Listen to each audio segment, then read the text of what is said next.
అమ్మా ఇది కావాలి.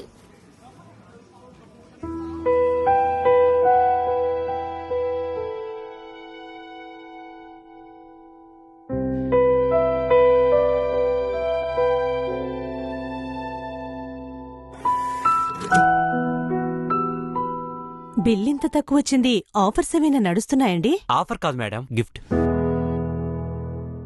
కొత్త జీఎస్టీతో నిత్యావసరాల ధరలు తగ్గించి మనకు గిఫ్ట్ ఇచ్చింది మేడం ఎన్డీఏ ప్రభుత్వం.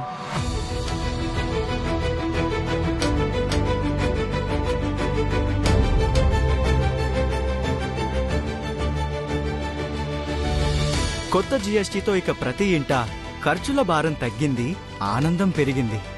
Super GST, super savings.